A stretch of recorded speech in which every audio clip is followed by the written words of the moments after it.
There is something you have felt for a long time, and perhaps you have never found the exact words for it. It is not depression. It is not ingratitude.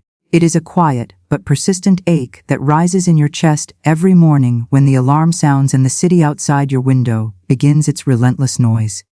The horns, the concrete, the artificial light that never fully goes away, not even at 3 in the morning. Something deep inside you has been whispering for months, perhaps for years, that you do not belong here. Not in this neighborhood. Not in this rhythm. Not in this gray and mechanical landscape that was built for a kind of life your soul was never meant to live.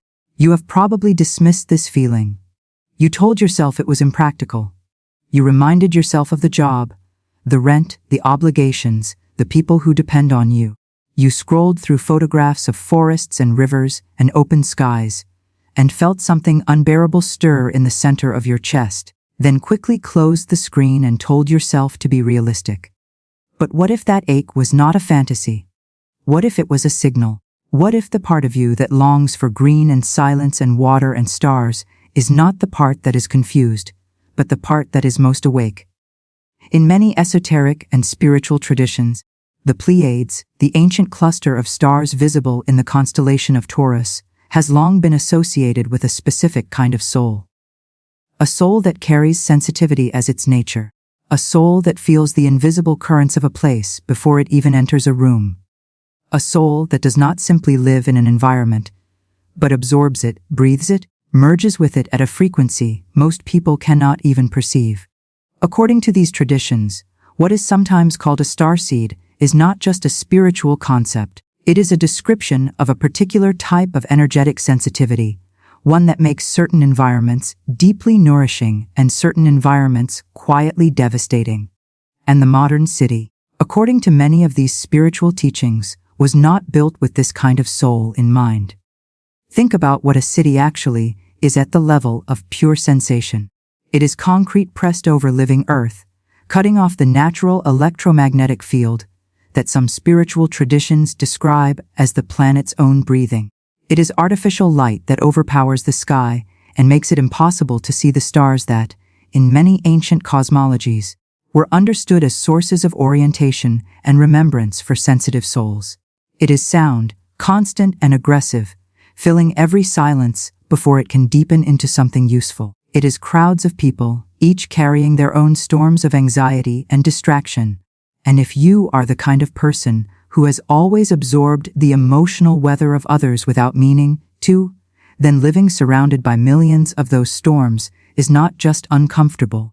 It is exhausting in a way that no amount of sleep seems to repair.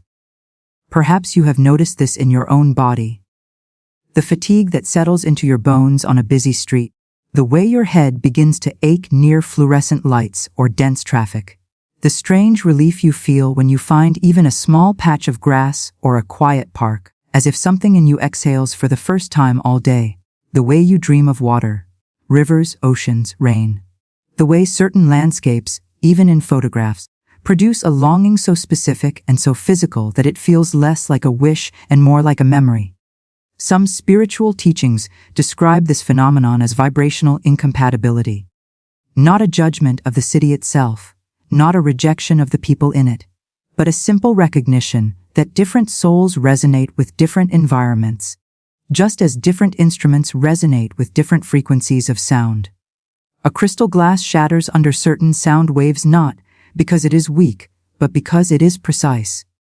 Its sensitivity is the very thing that makes it shatter.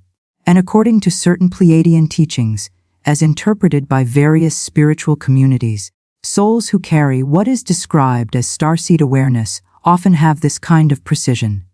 They are not built for the frequencies of noise, artificial light, and electromagnetic density that define modern urban environments.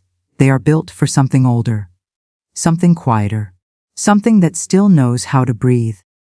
But here is where it becomes complicated. Because you did not choose to live in a city arbitrarily.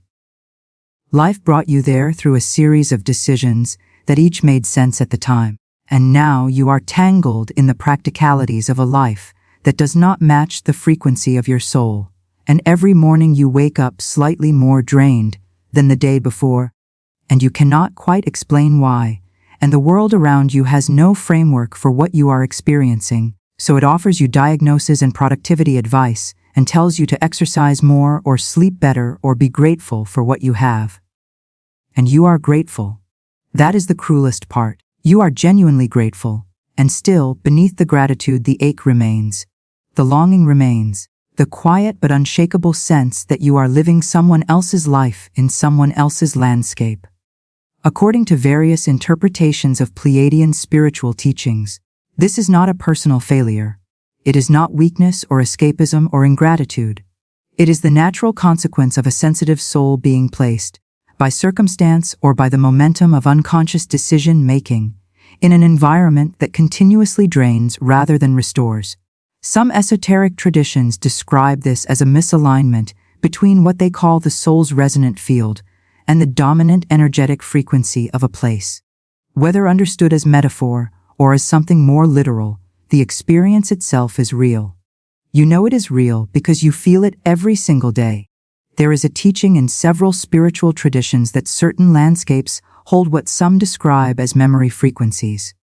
Ancient forests that carry the accumulated silence of centuries. Bodies of water that reflect light in ways that seem to reach something in the nervous system below the level of conscious thought. Mountains that produce a specific quality of stillness. Open skies without light pollution that allow the stars to become visible again, and with them, something in the soul that had forgotten how to look up. According to some Pleiadian-inspired spiritual teachings, these natural environments do not merely feel good to sensitive souls.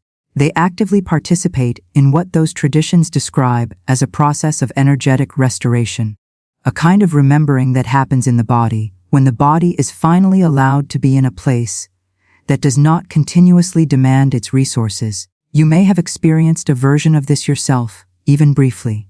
A weekend outside the city, a walk in a forest, a moment by the ocean. Something in you that had been tightly wounded for months simply released, and you did not even realize how tightly you had been holding until the holding stopped, and when you returned to the city, something closed again. Quietly, automatically, like a hand that has learned to stay in a fist. Now, this is not an invitation to abandon your life. It is not a command to immediately leave everything behind. The spiritual traditions that speak of Pleiadian guidance are careful to describe their guidance not as directives, but as invitations, not as urgency born of fear, but as a gentle and persistent clarification of what is true. And what is true, in many of these teachings, is that the soul knows its resonant landscape. It has always known. The question is not whether you know. You already know. The question is whether you are willing to listen. There is a particular kind of courage required to take a longing seriously. The world teaches us to manage longings, to reason with them, to replace them with smaller, more achievable versions of themselves, to negotiate them down to something practical, and sometimes this is wisdom.